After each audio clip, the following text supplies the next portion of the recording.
Hello, everyone, and welcome to today's live broadcast, Involvement of Biologists in Data Analysis Requires Visualization. My name is June Pham. I'm from LabRoots, and I'll be your moderator for today's event.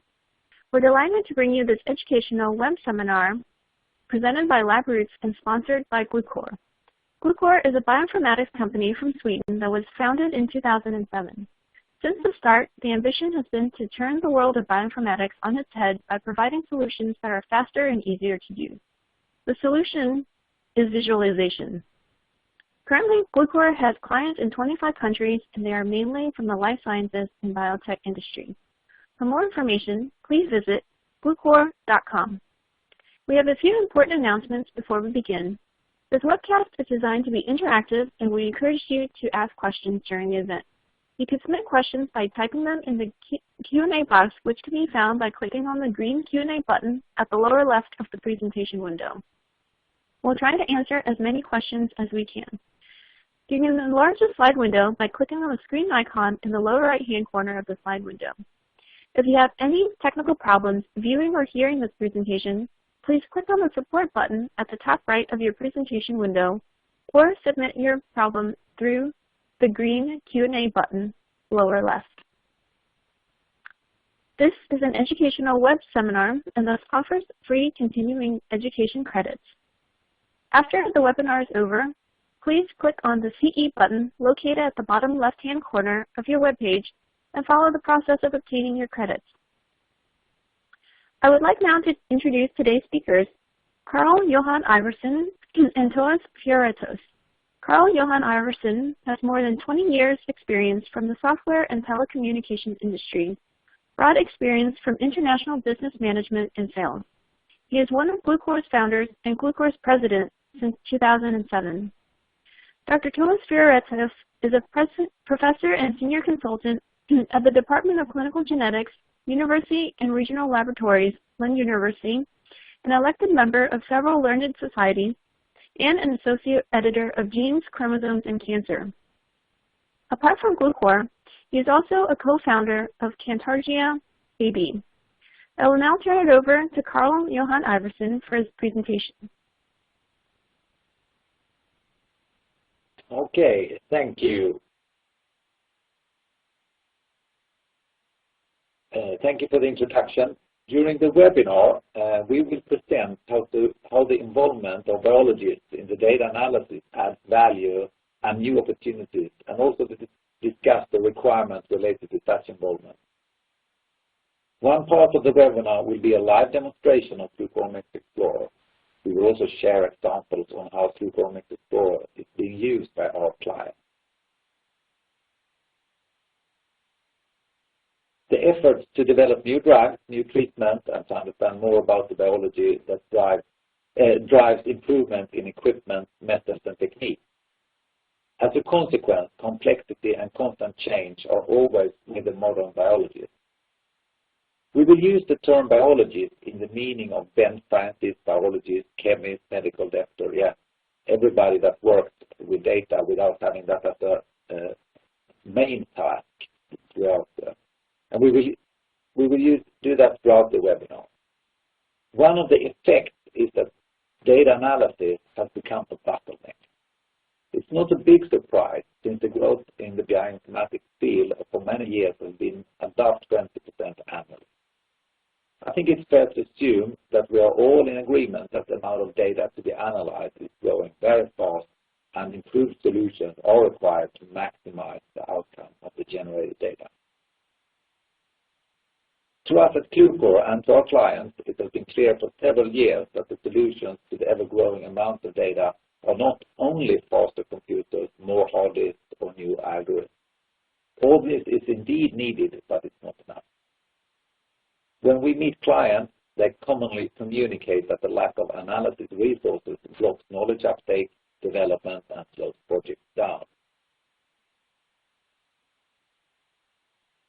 Our solution to these challenges is to enable data analysis closer to the data source by involving biologists and bench scientists. This will give multiple benefits. Improved use of the biologist's knowledge about the study system is, of course, first one and most important one. It will then enable new innovations and solutions through the cross-functional teamwork that is enabled by having more competent areas to be involved in the analysis. And having more groups also enables resource balance and resource flexibility.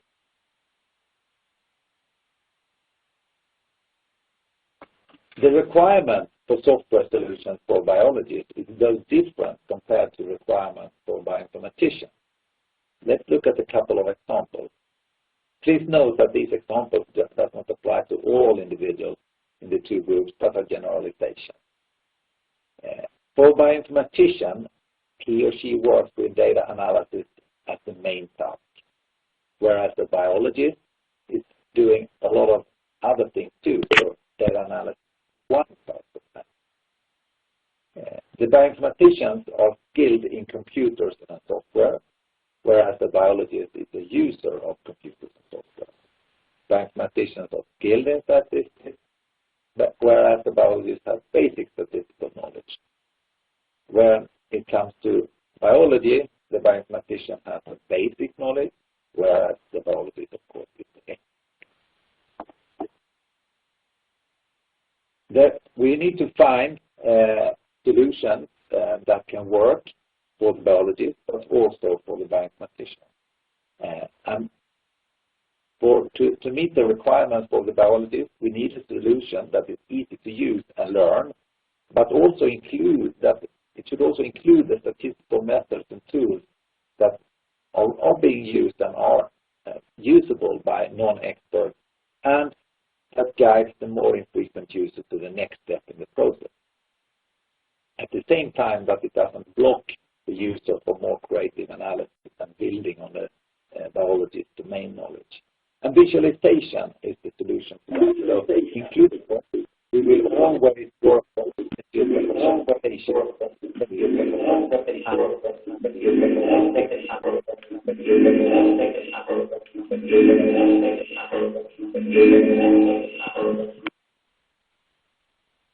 Statistics will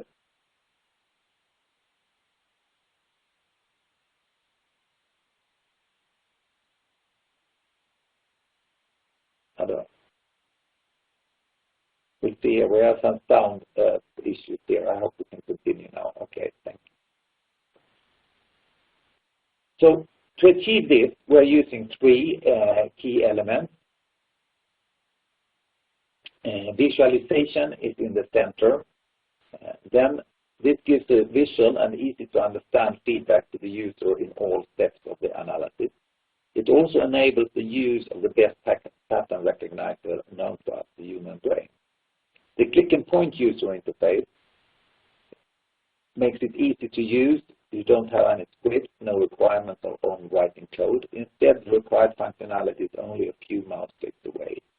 And Qlucore Omics Explorer is very fast. It's faster than all other software on the market for advanced visualization. This enables the things that we are striving for, the new finding and the cooperation between groups, the possibility to balance the resources and get the biology involved.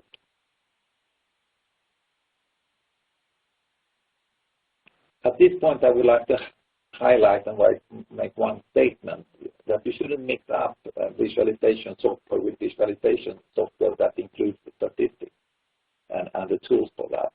There are a lot of software around that do nice visualizations, but they basically help you to make pictures of things that you already know. Whereas if you integrate the statistical methods and combine that with visualizations and do that in a workflow that is tailored for biology, you will be able to do a lot more than that.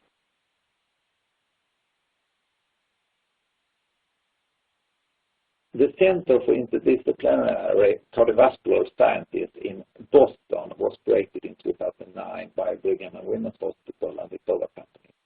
They are one of our clients, and they have a situation where they have been lacking bioinformaticians, and they wanted to do something about that. So they started to use Qlucore Omics Explorer. This was an initiative taken by Dr. Thoas Singh, who heads the Qlucore Omics group. And they used the latest technologies in mass spectrometry and worked with a lot of the different research groups at the center. And what they have found after using Qlucore for a while is that Qlucore is fast, very intuitive, and the graphical user interface is simple to use. It means that biologists at SPEC can now do fundamental statistical analysis independently, having more control of their own data. It also means that the bioinformaticians and the informaticians can concentrate on very advanced bioinformatics on the wider frontiers of statistical analysis, all a quote from Dr. Thoas Singh. You can read more about this case study and on Qlucore.com, where you also can read other case studies. I will now leave the word to Thoas Fioretos, one of Qlucore's founders, and he will share an example on how he has been using Qlucore in his research group. Thank you very much.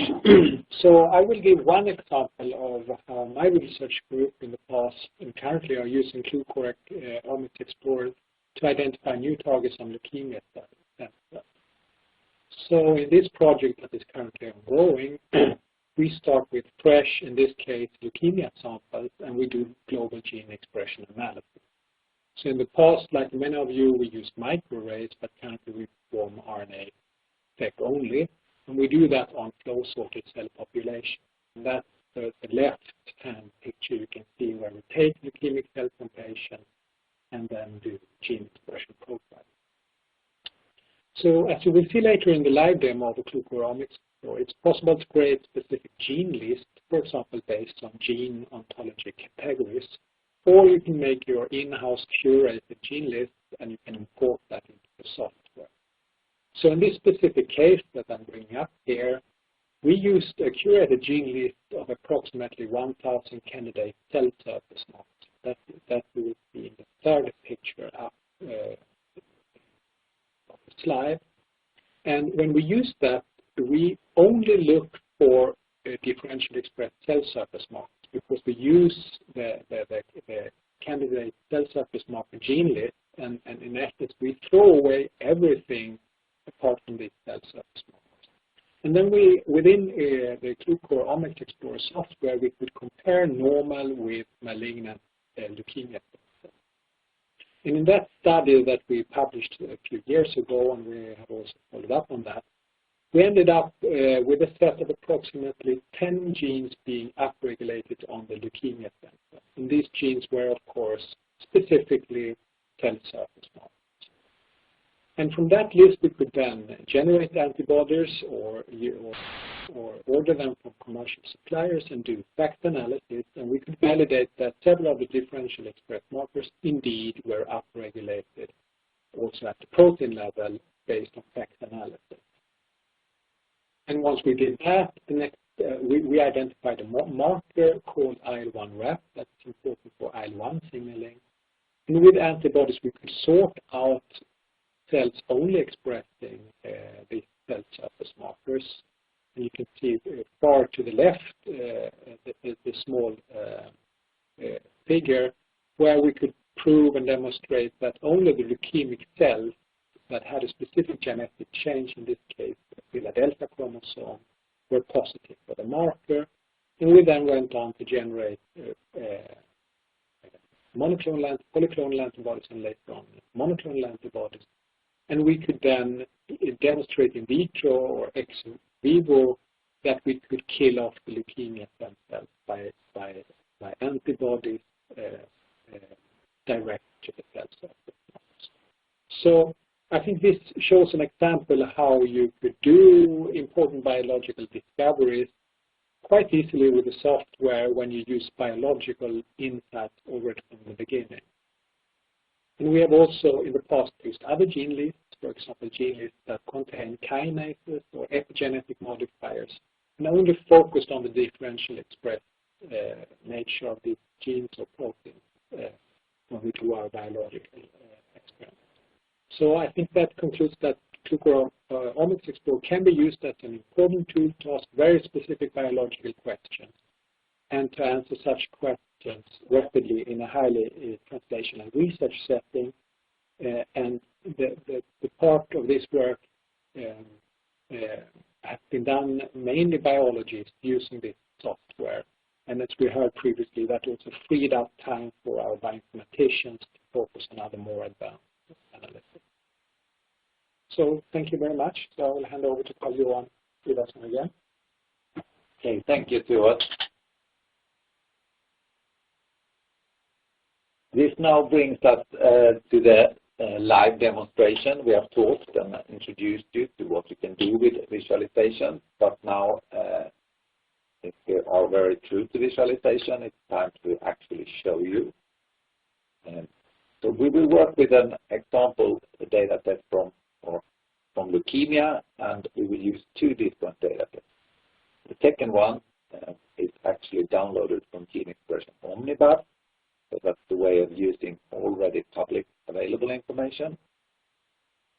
During the demonstration, we will generate new hypotheses by identifying new subgroups, and we will, in a second phase, identify discriminating variables for a known annotation and in parallel visualize the results. As the last step, we will use the public data set to confirm the results that we found when we identified the discriminating variables for G. During this demonstration, we will only show a small part of the available functionality in Qlucore Omics Explorer, but hopefully you will see the opportunities and do more investigation by your own later on. Before I start, I'll just highlight the type of data that you actually can import and work with in Qlucore Omics Explorer. And in short, it is very, very flexible. All models and methods are generic, so you can basically bring in any multivariate data. And here is a number of examples: gene expression, DNA methylation, proteomics, and so on and so on. The most generic way to get data into the program is to use the wizard that takes all types of TXT, CSV, CSV files in different formats and helps the user to decide what parts of the file that should be imported. For a number of other types of data, for instance, then RNA-seq, we can import and normalize align time files, so there is a simple and straightforward workflow in that case. But that brings me to the presentation or demonstration here, so I will now change. And you should now, also on your screen, we should switch from the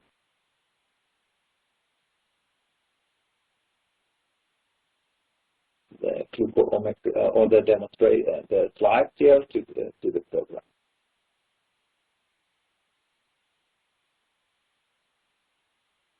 And hopefully it looks good and well also at your place, and that's the feedback I get here. So good. Now we can get started. The first image or visualization that you always get when you open a data set in Qlucore Omics Explorer is a PCA called Print Stock Component Analysis. We use that technique because it's optimal in the sense that if you would like to keep the maximum amount of variation in your data set and visualize that. And in this example, each sphere here is one child who has leukemia. And if you look down to the left, it says 132 samples, and then it says 22,282 variables. So we have a data set with 132 samples and 22,200 proteins, or G.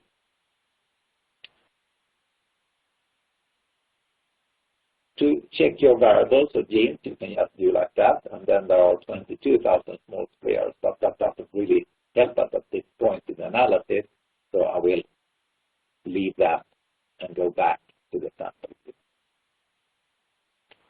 The first thing I was going to do was to use some of the filters that you can find here in the statistics dialog to try to identify different subgroups in the data. So now I'm going to generate a hypothesis. I don't know, of course I have an idea that there should be different subgroups, but I don't know how many, and I don't know which samples that belong to the group. And the PCA plot doesn't give me any direct indication of subgroups, and that is because this data set has quite a lot of noise that you need to manage. And the variance filtering here can help you to do that. So I just start to remove variables, and then the plot changes. And just to show you that now I have removed a lot of variables, I start to get structure in this. We can flip over and see that we only have 81 variables left in the analysis now. And here I don't have to know exactly what settings I should have. When I start, I can just move the slider. And this is really, really one of the things that makes Qlucore Omics Explorer unique. It goes very fast. I control the user interface with the slider, and I just click and check and things are updated. The question is, of course, how much should you filter now by variance? And to assist you to answer that question, we have a metric here called projection score, which tells you when the PCA projection includes maximum amount of information. So if we go for green, that's good, and the maximum seems to be like 0.43. So that's a good visualization of this specific data set. And that there are no general guidelines that say that you should filter from variance this much. So it's really dependent on your data set. But we can directly see now that these samples over here seem to be very closely grouped together. So that's indicating that those are one group. They have then expression patterns that are similar. That is what the grouping means. And there seems to be one more group here, and maybe even more groups here. So let's store this information. And we do that by creating an annotation. And since we are generating a hypothesis, why don't we call it Explore? We color data set according to that annotation. We select that, select annotate here, and we just circle it. And now I have divided my data into two groups. So I have 118 samples in my blue group and 14 samples in my yellow group. I can easily remove that, and then I can adjust a little bit more, see where we have our maximum. Sometimes it can come very early, and that's not always that helpful, so we can go back here somewhere. Here. And we have more tools to guide you. Here we connect the nearest neighbors, and we directly see that there are more subgroups to identify. So let's do that.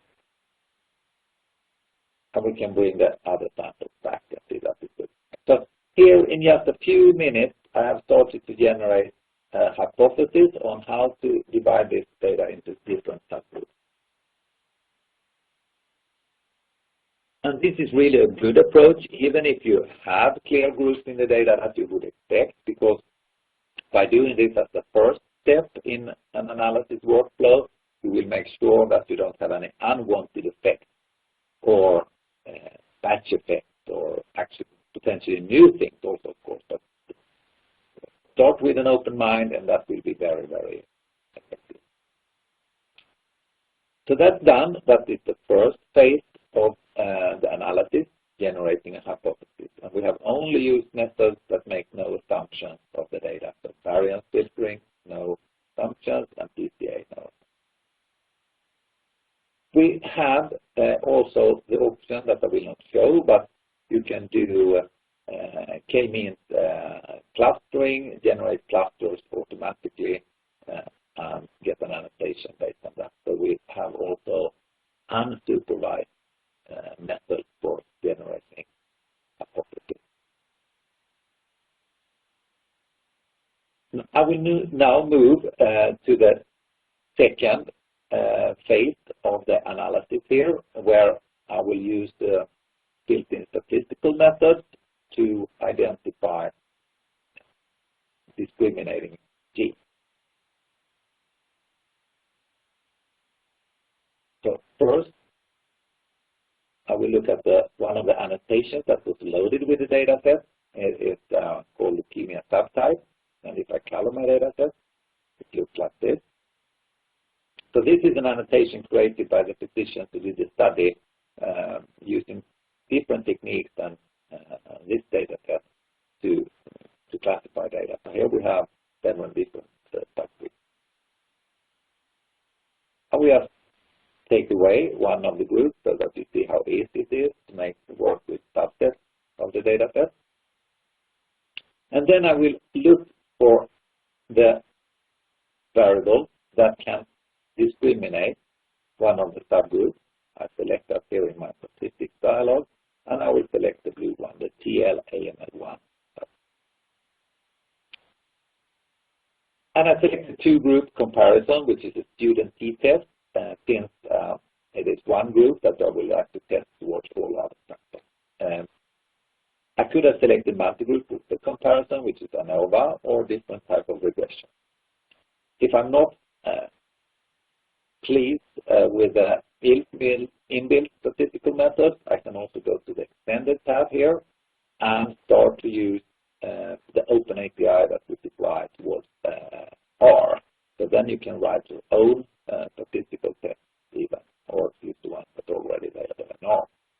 But we will use that built-in and very fast. So then instead of moving my variance slider, I move this p-value or q-value cutoff slider. And what is very important is that you see the immediate update of the PCA plot. You see directly what is happening, but you are separating out the TL-AML group from the other. And you have your force discovery rate directly calculated here. And you see down to the left that you have 146 variables at this point. If you would like to combine a p-value cutoff with, for instance, a fold change, you can do that by adding that, moving that slider up, say, around 2.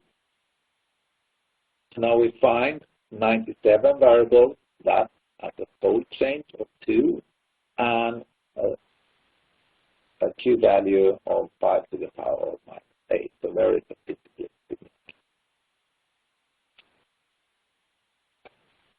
I've only showed you the PCA plot so far, but let me also introduce you to the heat map. And we can configure that.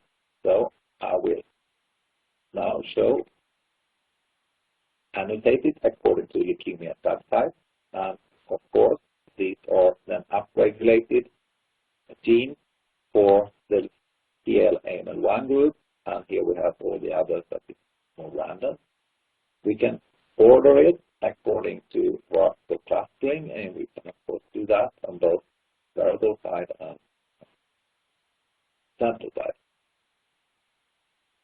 And the good thing is that this is also a truly dynamic plot. So if I now would change my filtering, everything is recalculated and updated as I do like that. So that is changing my variables. If I would change remove a couple of groups, everything is also updated. So that is the true flexibility and interactivity that Qlucore Omics Explorer provides to the biology. let's see, we should have maybe something around 100 variables. So here I then have my 100 variables that are best on discriminating the TLAML1 group. If I would like to store those variables, they are actually already here in what we call automatic list. So if I now see there are 98, if I change that, that also changes. And to store that result, I just make a copy of it, and I have it here. And then I can populate that with like gene symbol and Q value, and that is available in these columns, as well with important information about how the list was created, which statistics that was used, and what data was so on. And this information and then is then easily exported. You can export it as images, or you can export it as variable list.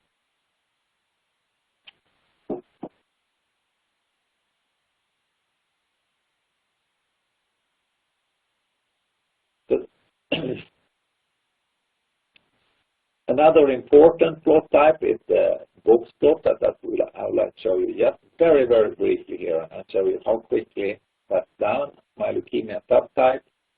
And then on my y-axis, I select of one of the, and you get, I just scroll by here and the plot is updated. And again, if I would remove something, the plot is updated, everything is updated and recalculated. And if I go back now to my heat map here, it is also updated and I can continue the analysis. So you never have to reconfigure anything. It's just as left as it was the last time you worked with it, which is very, very efficient. And if I now go back to my box plot, it's there.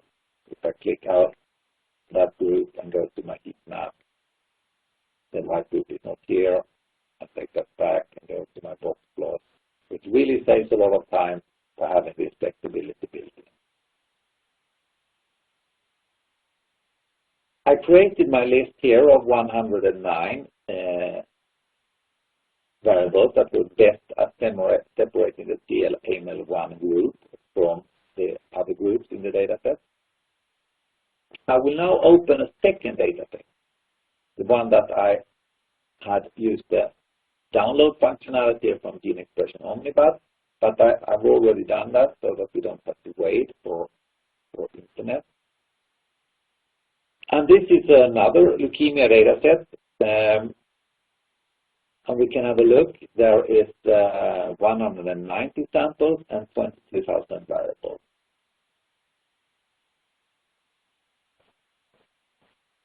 There are a number of annotations here, but one is more interesting than the other, and that is where we have the different subtypes. So I will now color according to that. And in the same way as we saw on our data set earlier, the TALL maybe are a little bit on stronger here, and separate it different from the others, the BALL, but then it's quite cloudy.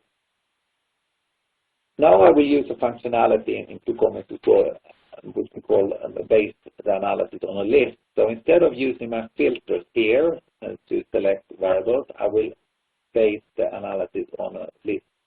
And this is the list that I was generated with my earlier data set. So now I will validate that by selecting that as an input list to this data set.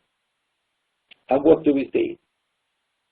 It seems like these 109 samples, variables, genes, really separate these yellow samples here from the rest, with some exceptions, but very clearly clear pattern. The TLLs are still separated, but also we are also separating out the yellow ones. So let's go back to the annotation and look for the yellow ones are. They are all TLAML1, and there is also one more here, TLAML1. So now with this, I can conclude that the list I created in my first data set actually behaves from a biological point of view in a similar expected way way in my second data set to have validated my results, and all in a few minutes using a publicly available data set downloaded from this version of the. So that brings me to the end here of the live demonstration, and I will go back to the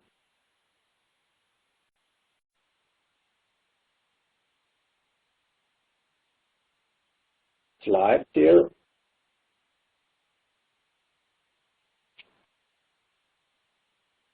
So when you have seen this short demo, I would like to give you a couple of examples of how it can be implemented in different organizations and what is most important. And I will start with what I would call an example on academia. It can of course be valid in other settings too, but this is typically within academia. Then the scope is quite wide, where you do both exploration and analysis. You work with many types of data. The public data is like geo, and working with the built-in gene set enrichment analysis work that we have, and using the ANOVA and batch corrections are important parts. And ultimately, you would like to reach the point where you can do publications in peer-reviewed journal using images and so on. Whereas typically, if you're a pharma company, the scope is a little bit smaller in the aspect of Qlucore Omics Explorer. It's more on exploration and hypothesis generation. There might be stronger bioinformatics support so that you can work with pre-processed data where we have nice formats that you can bring out from databases and so on. Of course, the public data aspect is still important. We have a log point that we call for sharing and keeping track of what you have been doing. That is really like a snapshot of the program that you can go back to, which is very powerful. And of course, the export results is equally important in the company. So to summarize, before we open up here for Q&A, that I have a few slides. But thanks for watching so far. And again, Qlucore Omics Explorer is for everybody. All actions and selections are done with checkboxes, sliders, and the mouse. It is really for explorative analysis and much more than reporting or nice visualization, since there is inbuilt statistics. The user is always in full control. It is easy to decide what to do, and you get a visual and instant update on all your actions. It is for different user patterns. You can be an expert if you want and use it every day, but it is also easy to learn and easy to remember, so you can use it more infrequently. The question is, will this be working in your organization? Of course, if you go to Qlucore.com and look at the references page, you will see well over 300 publications from our clients that already is using it in their setting. So that's a good example. And if you continue to browse around on Qlucore.com, you will see case studies and the possibility to download a free file and watch movies similar to what I have showed you here today. So, and we take good care of our clients and customers, and we're happy to help you both during a trial and of course later on. So that is my last slide here, and we're happy to open up for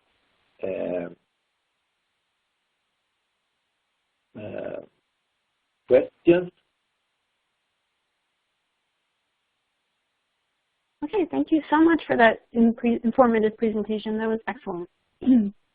So before we get started on the question and answer session, I would like to remind our audience of how to submit questions. You can submit questions by typing them in the Q&A box, which can be found by clicking on the green Q&A button at the lower left of the presentation window. We'll try to answer as many questions as we can today.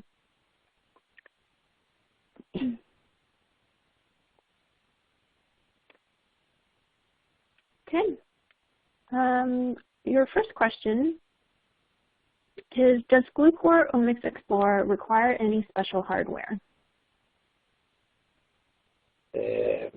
Thank you for the question. No, it doesn't really. It works both natively, both on Windows and Mac, and it scales very, very well. So you can use it also with big data sets on quite weak computers. Great, thank you.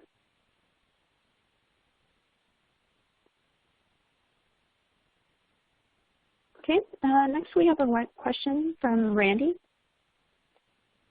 who asked, in a core lab setting, does the core lab host the software, or does the customer or biologist have the software? And how portable are the results?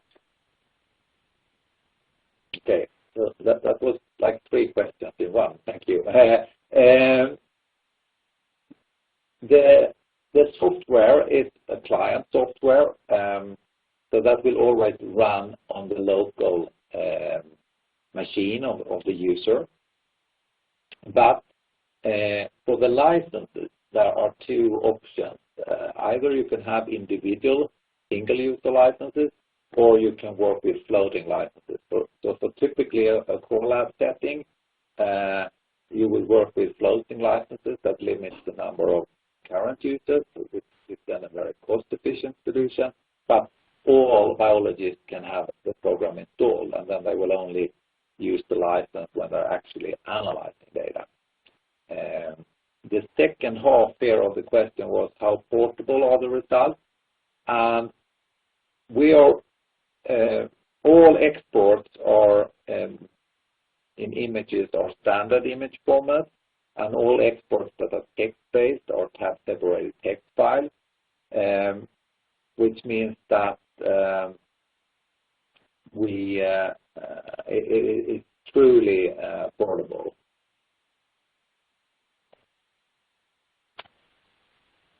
Sounds great. Okay. Next, we have a question from a participant who asked, can more than one user in my organization use the trial version? Yes, the trial version can be used by as many users as you would like in a specific organization. They are not lost to an organization. Fantastic. Next, another user wants to know if the software works on RNA-seq data. Yes, it does. You can either come in with pre-normalized data and import that using a wizard, and then you have your numbers and you're up and running and using all the techniques that I showed here during the demonstration. Or if you have aligned PAN files, we can also help you with the normalization and import that data directly to Qlucore Omics Explorer. Very interesting, thank you. And then another participant wants to know, how fast does the software, or how can your software be so fast? Yeah,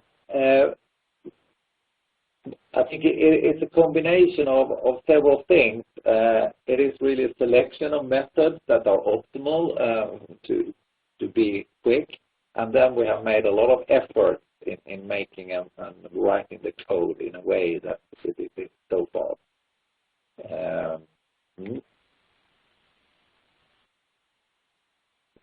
Very interesting. Next, we have a question from Newman, who asked, is non-parametric statistics also available? Yes, through the extended statistics that I showed very, very briefly, there are non-parametric statistical tests available. We will then run them in R, so you will have to have R installed on the computer, but the methods that we are already integrated and shipping with the standard program. So we'll focus on going through this.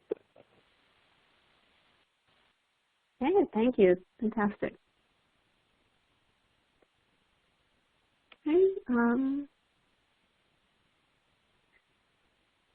So if there are no more questions from the audience, I would like to once again thank Carl, Johan Ivarsson, and Thoas Fioretos for their presentation. Do you have any final comments for us before we leave? Again, thank you very much for watching, and I hope to get the possibility to talk to you at some other location and place, and please feel free to download and try it out in your own organization. And if you have any questions, just go to Qlucore.com, press contact, and we will be happy to support you. Okay, well, thank you so much. We loved having you. I would also like to thank our sponsor, Qlucore, for making today's educational webcast possible. And today's webcast will be available for on-demand viewing through November of 2016. You will receive an email from LabRoots alerting you when this webcast will be available for replay. We invite you to forward that announcement to your colleagues who may have missed today's live event. That's all we have for today. Thank you for participating, and we hope to see you again next time. Bye-bye.